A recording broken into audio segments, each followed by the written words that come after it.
At first, I thought I was lucky, renting my own apartment at 24, finally living the independence I'd worked so hard for. But that illusion shattered the morning I found my unemployed sister dragging her suitcases into my hallway, announcing, "Mom and Dad said I could stay here. Rent-free." Growing up in a small Arizona town, my family life seemed ordinary from the outside. We weren't rich, but we weren't struggling either. Or at least, that's what I believed as a kid. My mom, Diane, worked as a high school guidance counselor. My dad, Tom, had a construction business that fluctuated between busy seasons and dry spells. And then there was my younger sister, Lily, 2 years younger, adored by everyone, always the golden child with her dimples and dramatic flair. I was Noah, the older brother. The reliable one. The quiet one. The one who followed the rules. From a young age, I noticed how differently our parents treated us, though back then I told myself it wasn't favoritism, just personality differences. When I brought home A's, my dad would nod and say, "Good job, son." But when Lily got a B+, it was cause for balloons and ice cream. If I wanted new shoes, Mom would sigh about money. If Lily wanted a new dress for choir, Dad would pull out his wallet without hesitation. Still, we had those picture-perfect family moments. Backyard barbecues where Dad grilled ribs while Mom hummed to old country songs. Sunday movie marathons with bowls of popcorn so big we could barely hold them. Christmas mornings filled with laughter as Lily ripped through wrapping paper, squealing with delight. I convinced myself these warm memories outweighed the small slights. Families aren't perfect, I reasoned. And besides, I had my own goals. From the moment I turned 16, I started working, bagging groceries, then waiting tables, then tutoring kids after school. I saved every dollar, partly out of pride, partly because I hated the idea of relying on anyone else.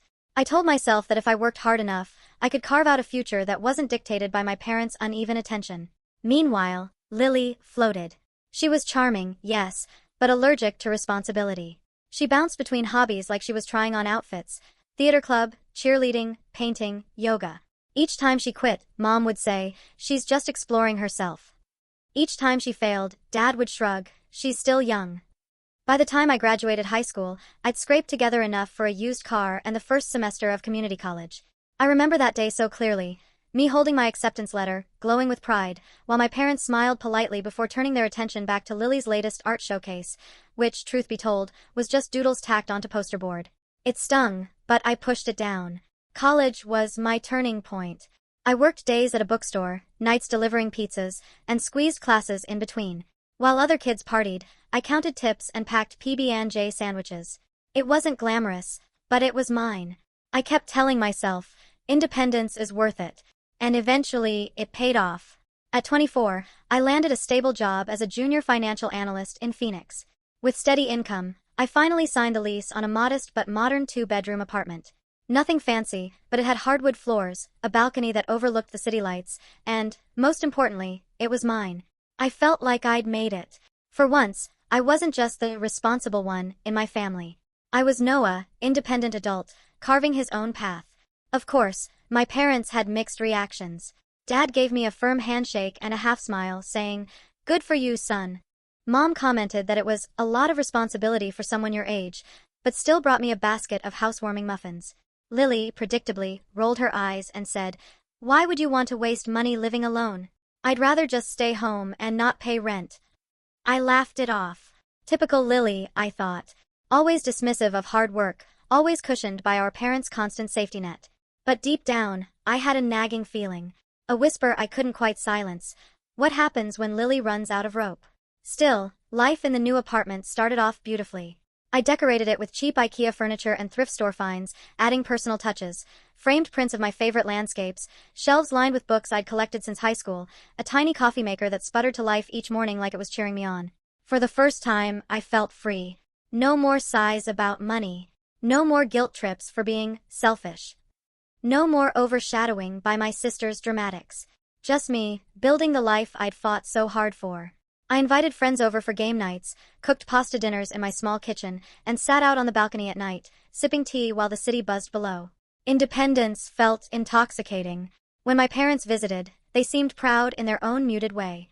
"You're really making it work," Mom said once, looking around as if surprised. Dad added, "Not bad, son. Not bad at all." Lily, however, wrinkled her nose at the thrift store couch and muttered, "I couldn't live like this." Her words stung, but I brushed them off. Because this wasn't about her. It was about me, finally stepping into my own life. What I didn't realize then was how fragile this false stability really was. Because soon enough, my hard-earned sanctuary would be invaded. And it wouldn't be by noisy neighbors or a surprise rent hike. It would be by my own sister, dragging drama, entitlement, and chaos right across my threshold. The first warning bell didn't sound like a siren. It came quietly, almost disguised as an inconvenience. It was a Saturday morning in late spring, and I had just brewed my first cup of coffee when my phone buzzed. A text from Mom. "Noah, can you do me a favor? Lily's been under a lot of stress lately. Would you mind if she stayed with you for a few days? Just until she gets back on her feet." I frowned at the message. Stress. That word had been Mom's favorite excuse for Lily's entire life. Stress when she quit her first job at the bakery after 2 weeks. Stress when she dropped out of community college halfway through her first semester. Stress when she maxed out her credit card on networking events that were really just nights out with friends. Still, a few days didn't sound so bad. I figured Lily would crash on the couch, scroll through her phone, maybe complain about my decor, then head back to our parents' place. I texted back, "Fine. A few days only." An hour later, the buzzer rang. I opened the door to find Lily standing there with not one but 3 enormous suitcases, a tote bag, and a garment rack she'd somehow wrestled into the hallway. "Surprise!" she chirped, brushing past me like she already owned the place. I blinked. "What's all this?" "My essentials," she said breezily. "I can't live out of a duffel bag like some frat boy." She dragged the suitcases down the hall and flopped onto my couch, immediately kicking off her shoes. "This place is cute," she added, glancing around. "Kind of small, though. I'll need the bigger bedroom." I nearly choked on my coffee. "Excuse me? You're not moving in, Lily. Mom said a few days." She gave me that smug little smile she'd perfected since childhood, the one that always made our parents cave. "You know Mom and Dad. They just didn't want to overwhelm you with details." Details. My stomach tightened. That night, I called Mom, trying to keep my voice even. "She brought half her wardrobe, Mom. This doesn't look like a temporary stay." Mom sighed, her "please be patient with your sister" voice in full effect. "Noah, she just lost her job at the boutique. She's vulnerable right now. If you could just let her stay until she finds another one." "Which will be when, exactly?" I asked. Silence. Then, "Don't be so harsh. Family helps family."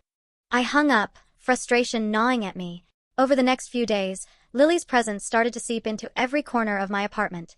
She commandeered my bathroom counter with an army of skincare products, leaving hair ties and makeup wipes scattered like confetti. My fridge, once neatly stocked, now overflowed with her oat milks, pressed juices, and imported cheeses, none of which she paid for. She even reset the Wi-Fi password to something aesthetic, and forgot to tell me what it was. When I confronted her, she rolled her eyes. "You're being dramatic. Chill. I'll Venmo you later." Spoiler. She never did. The tipping point came one evening when I got home from work exhausted. I opened the door to find 6 of Lily's friends sprawled in my living room, sipping wine and blasting music. My dining table was covered in shopping bags, my couch buried under coats and purses. Lily," I said sharply. "What's going on here?" She waved a manicured hand. "Just a little girls' night. Don't worry, we'll clean up." At that moment, one of her friends glanced up and whispered, not quietly enough, "I can't believe she's mooching off her brother like this. Must be nice." Heat rushed to my face. I wanted to scream. Instead, I grabbed my keys and left, wandering the city aimlessly until midnight, stewing in anger. That was the first real warning bell. Not just the mess or the freeloading, but the realization that Lily wasn't treating this like a temporary arrangement. She was settling in, sinking her claws into my sanctuary, and Mom and Dad were enabling it. As I lay awake that night, listening to Lily's laughter drift down the hall, one truth became clear: this wasn't going to be a few days. This was the beginning of something much bigger, and much worse. At first, I told myself I could endure it. A week, maybe 2. Surely that's all Lily needed before she got bored and moved back to Mom and Dad's. But weeks passed, and instead of fading out, her presence grew louder, heavier, suffocating. It wasn't just the mess anymore. It was the way she colonized every inch of my apartment, as if she'd been crowned queen of the space. My carefully arranged bookshelf? She shoved aside my novels to stack her fashion magazines. My balcony, once my sanctuary for quiet tea and reflection, now hosted her endless Instagram photo shoots, complete with ring lights and staged, candid poses. Every morning became a battlefield. I'd stumble into the kitchen before work only to find her in silk pajamas, sipping an iced latte she'd ordered on my credit card. "Oh, I'll pay you back," she'd chirp, tapping her phone with perfectly painted nails. Of course, she never did. When I complained, she shrugged. "Noah, you make way more money than me. Don't be stingy." Her freeloading wasn't just financial, it was emotional, too. She treated me like an unpaid therapist, unloading all her dramas at 2 a.m. boyfriends, job interviews she'd skipped, toxic friends she swore she'd cut off but never did. Meanwhile, I dragged myself to work each morning on 5 hours of sleep, my energy drained before the day even began. And then came the worst part, our parents. Every time I tried to set boundaries, they undermined me. One evening, I called Dad, my frustration boiling over. "She's been here for a month, Dad. She doesn't pay rent, she doesn't contribute, she doesn't even clean up after herself. I can't do this anymore." Instead of support, I got a lecture.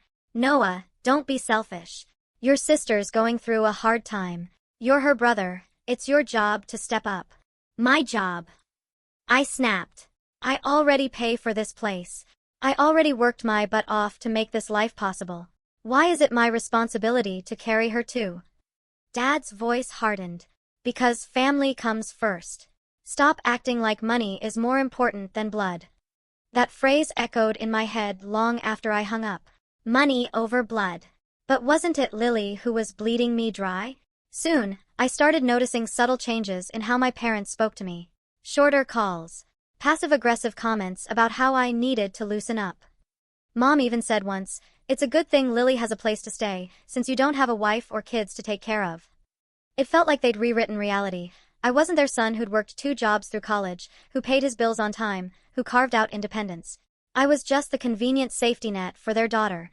Isolation crept in like a slow poison. Friends stopped coming over because Lily was always there, dominating the space with her chaos. My coworkers teased me when I vented, "Dude, just kick her out." As if it were that simple, as if defying my parents wouldn't unleash hell. One night, I came home to find the locks changed. I stood in the hallway, stunned, until Lily swung open the door, twirling the new key between her fingers. "What the hell is this?" I demanded. "Relax," she said. "The landlord came by while you were at work. I told him I was your roommate, so he gave me a copy. I figured it was safer if I had my own key anyway." My blood boiled. "You lied to him. You're not on the lease." She smirked. Details, details. That night, I lay in bed staring at the ceiling, my sanctuary feeling more like a trap with each passing day. The apartment that once symbolized independence now felt like a cage, every inch invaded, every rule ignored. And through it all, I couldn't shake the feeling that my parents weren't just passively enabling her, they were actively siding with her. Their daughter, the golden child, could do no wrong. I, on the other hand, was just the landlord they expected to foot the bill. That was when I realized the situation wasn't just inconvenient. It was war. The breaking point didn't come with a scream or a fight. It came with silence, the kind of silence that makes your stomach twist, because you know something has gone very, very wrong. It was a Wednesday evening. I came home after a brutal 10-hour day at the office, praying for nothing more than takeout and a quiet night. Instead, I found Lily perched on my couch, scrolling her phone with an expression of smug satisfaction. Shopping bags surrounded her like she'd just returned from a spree. "Where'd you get the money for all that?" I asked warily, setting my keys down. She barely looked up. "Oh, don't worry. Mom and Dad said they'd help me out. It's all good." That didn't make sense. My parents weren't rich. Far from it. Every dollar was accounted for, or so I thought. But then I noticed something on the kitchen counter, a letter addressed to me from my bank. I tore it open and felt my throat tighten. A notification of unusual account activity. Large withdrawals had been made from my checking account. Not once, but several times. "Lily," I said slowly, my voice trembling, "did you use my card?" She didn't even flinch. "Well, technically, yes. But Mom said it was fine. She told me to just take what I needed and you'd understand." "You always do." I couldn't believe what I was hearing. "You stole from me?" She scoffed. "Oh, come on. Don't be so dramatic. You've got a good job, Noah. I don't. It's called sharing. Family helps family." That phrase again. Family helps family. Only in my family, help meant I gave until there was nothing left, and Lily took without shame. Fueled by rage, I called Mom right there, speakerphone on. Mom, did you tell Lily it was okay to use my card? There was a pause. Then her calm, almost rehearsed voice. Noah, don't blow this out of proportion. She just needed a little help. You can spare it. I felt my stomach drop. So you did tell her. Do you realize that's theft? Do you realize I could press charges? Her tone turned icy. You wouldn't dare. She's your sister. And if you were a decent son, you'd be happy to support her until she finds her footing. My hands shook. I couldn't believe it. My own parents were complicit.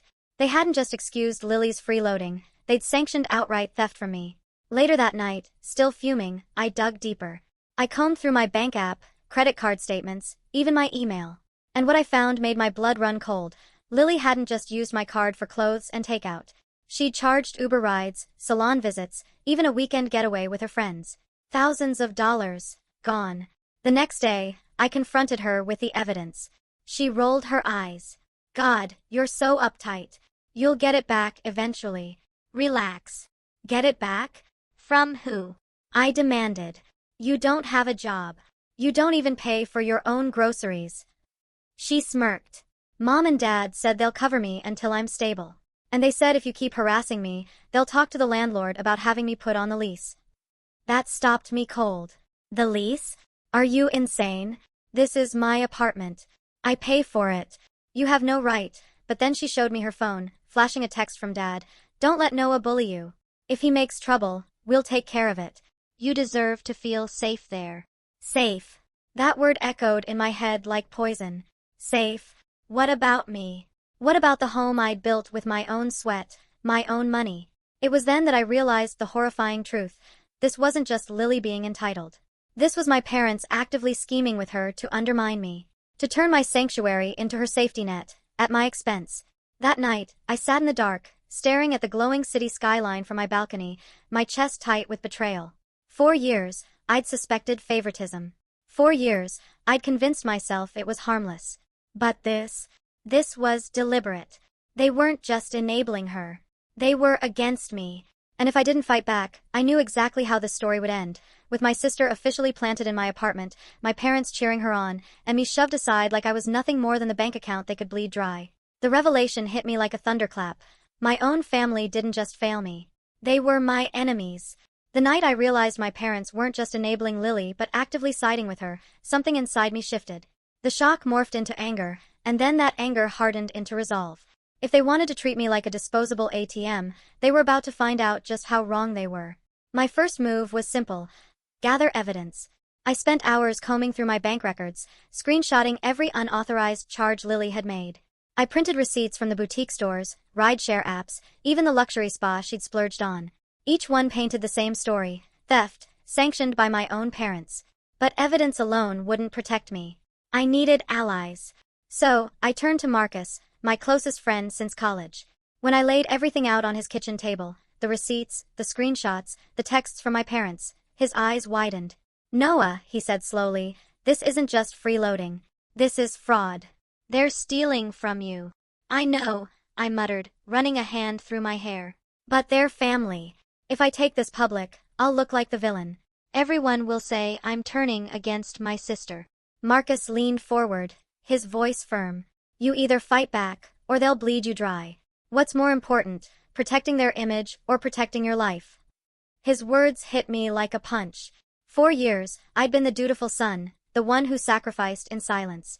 But this wasn't about family loyalty anymore. This was survival. So, I started planning. Step 1. Secure my finances. I opened a new checking account at a different bank, moved my savings, and canceled the cards Lily had gotten a hold of. I set up fraud alerts, passwords so complex even I had to write them down, and froze my credit to prevent anyone from opening accounts in my name. Step 2. Lock down the apartment. I called the landlord directly, explaining the situation in blunt terms. My sister is not on the lease. She has no legal right to be there. If she tries to claim residency, I will pursue legal action. The landlord hesitated but finally agreed to note it on file. That wasn't enough for me, though. The next day, I had the locks changed.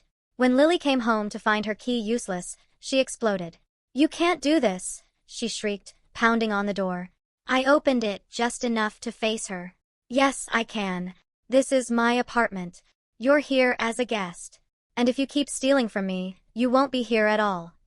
She stormed past me, dialing her phone. Within minutes, Mom was calling, her voice sharp with outrage.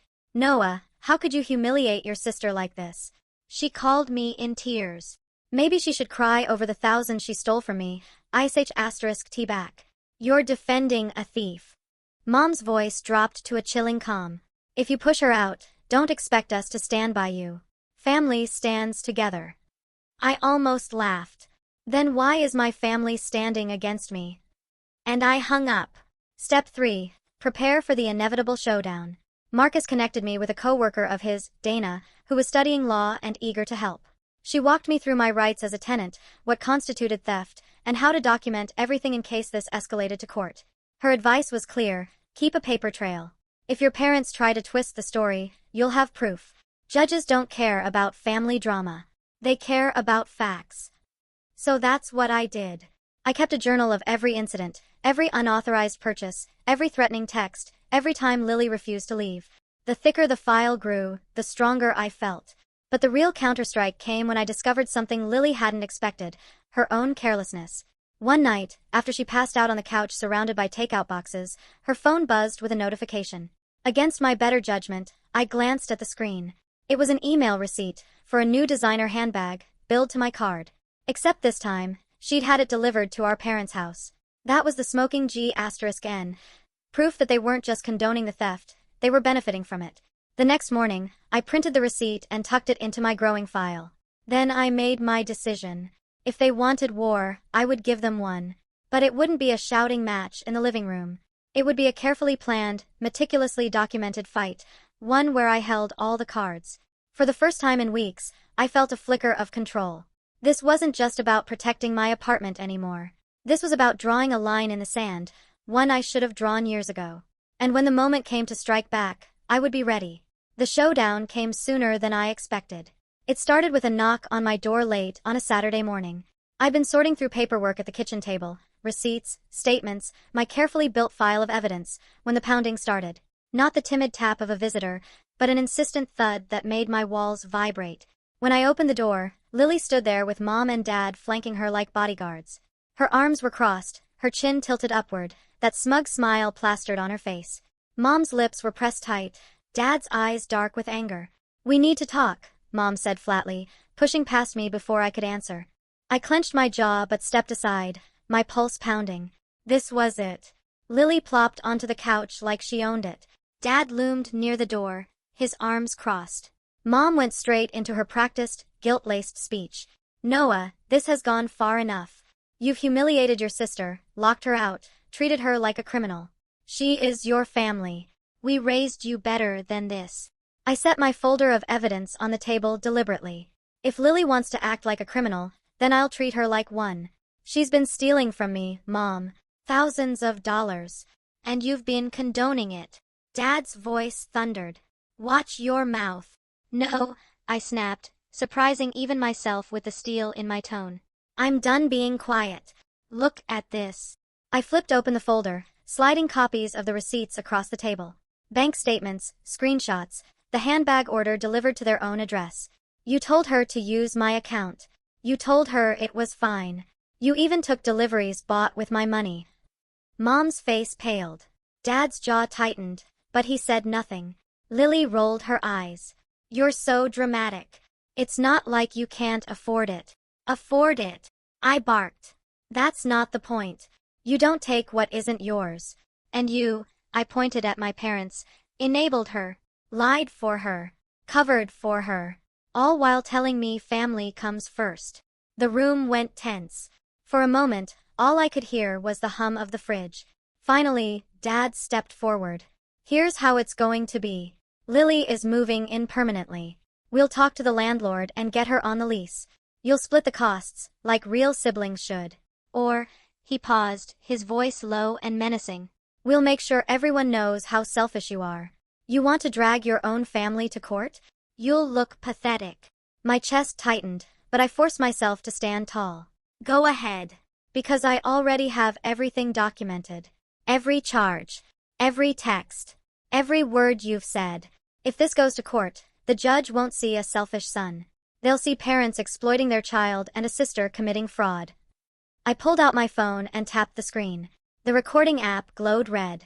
Their faces drained as I said, and I've been recording this entire conversation. Silence. Heavy, suffocating silence. Mom's mouth opened, then closed.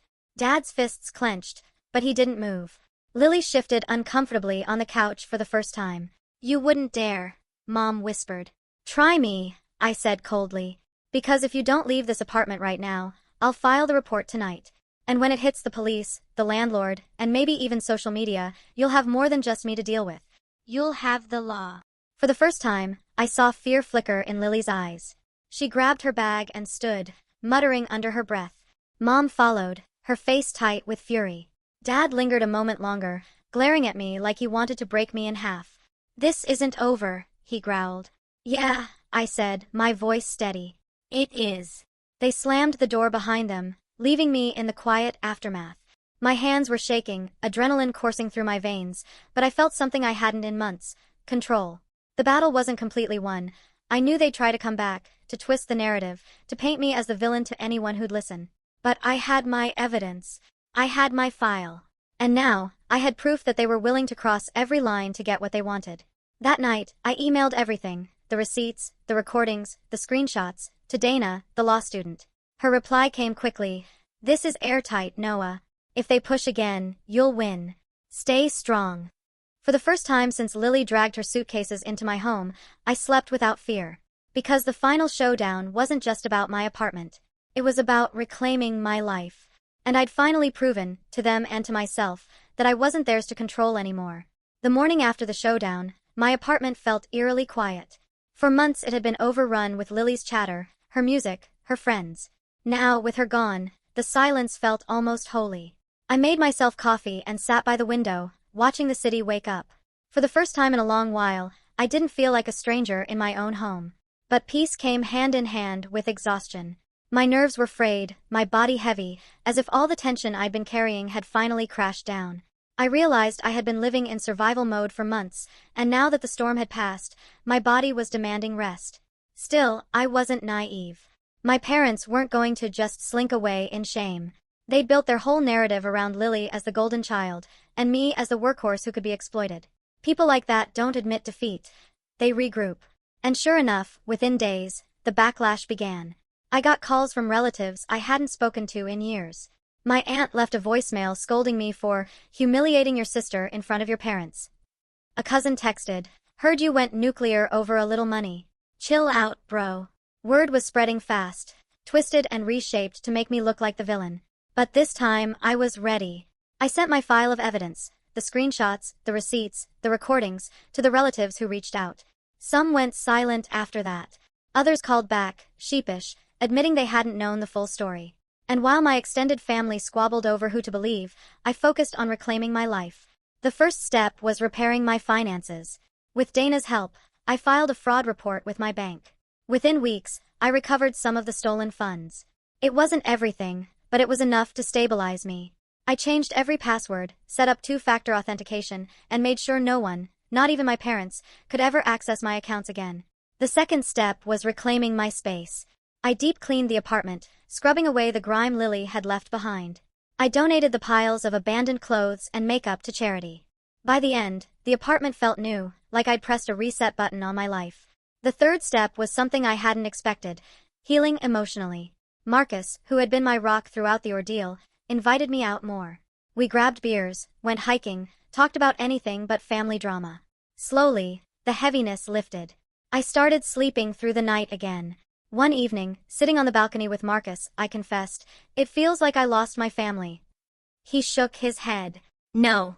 You lost people who used you. Family doesn't drain you dry and call it love. You didn't lose family, Noah. You lost leeches." His words stuck with me. For so long, I'd equated family with obligation, with sacrifice. But maybe real family, chosen or blood, was about mutual respect. About support that flowed both ways, not just one. Months passed. Lily never came back to the apartment. My parents tried once more, sending me a long email about how cold I had become, how I was destroying the family unit.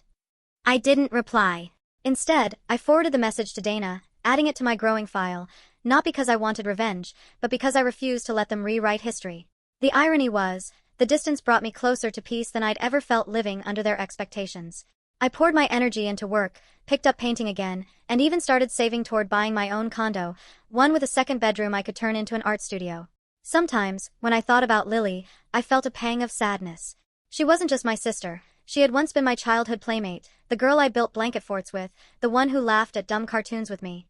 But the woman she became, entitled, reckless, manipulative, wasn't someone I could let into my life anymore. And my parents. I grieved them too, even though they were still alive. I grieved the parents I thought I had, the ones who cheered at my soccer games and hugged me when I graduated. Maybe they were never those people. Maybe they were always willing to trade fairness for favoritism. But acknowledging that truth gave me freedom. The final step in my healing came unexpectedly. One Sunday, I volunteered at a local youth center where Marcus's girlfriend worked. I was helping teens with job applications when a boy about 17 lingered after the session. "My sister's kind of like yours," he admitted quietly. "She takes everything, and my parents always take her side. I feel like I don't matter." I looked him in the eye and said, "You matter. You matter more than they want you to believe. And you don't have to set yourself on fire to keep them warm." As I said it, I realized I wasn't just talking to him. I was talking to myself. That night, back in my apartment, I stood on the balcony and let the city lights wash over me. My story wasn't neat or painless, but it was mine. I had drawn my line. I had chosen myself, maybe for the first time ever. My parents and Lily had tried to turn my independence into their safety net. They had tried to claim what I built as their own. But I survived. I stood my ground. And in doing so, I discovered something stronger than their control: the power to define what family really means.